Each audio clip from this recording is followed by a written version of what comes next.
Empire answered the call to arms, including more than 600,000 Canadians. Those willing to fight abroad made up the Canadian Expeditionary Force, more than half of whom had been born in Britain. Paul Atterbury is looking at an object which unites one group of them. Now, something I really love is an object that takes me on a journey. And I'm looking here at I have to say, not the best banjo I've ever seen, but the key to it, I know, is when we turn it around.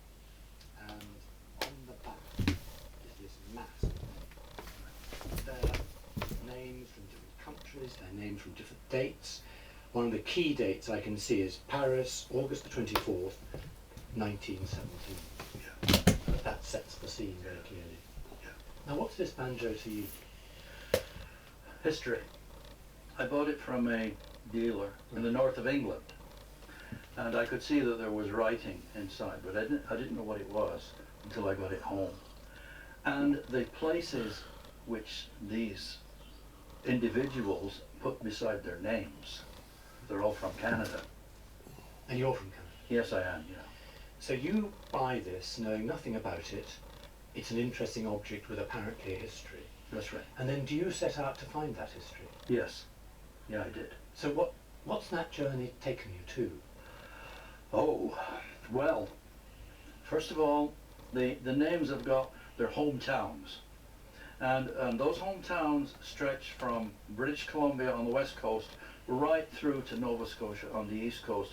And I lived most of my life in Ontario, so that was my first call.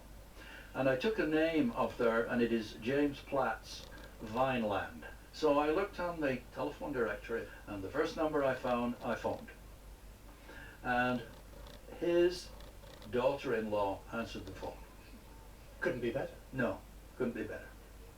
And that started the journey. You Yes, it did. Name after name Yes, after name. that's right. Now, I've got a couple of photographs.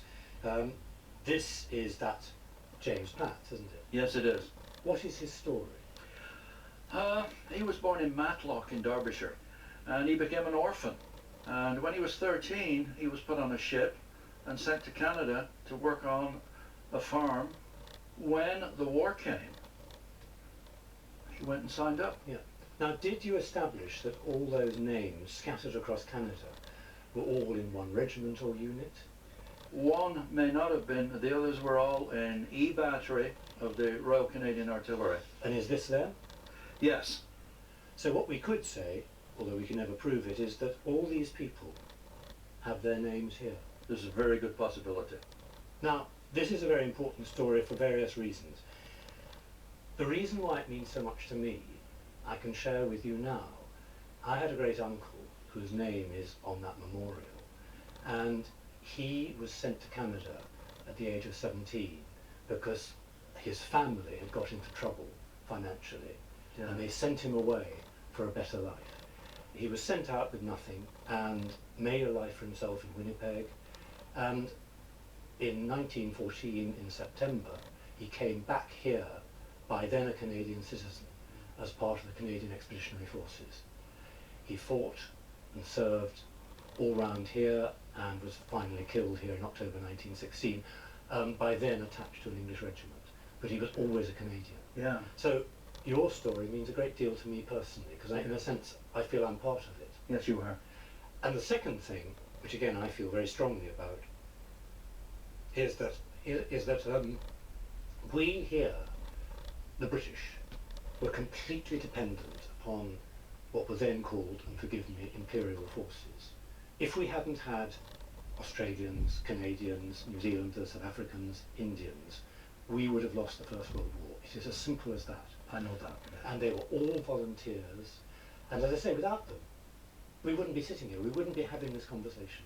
I find it, for those two reasons, a very personal story. Now, I don't play the banjo, but you do, don't you? Yes, I do. So, what are you going to play? Well, there's only one tune. When Chapel Music published it, on the cover of the sheet music, they said, "It's a long, long way to Tipperary." Long, long way. Yes. Yeah.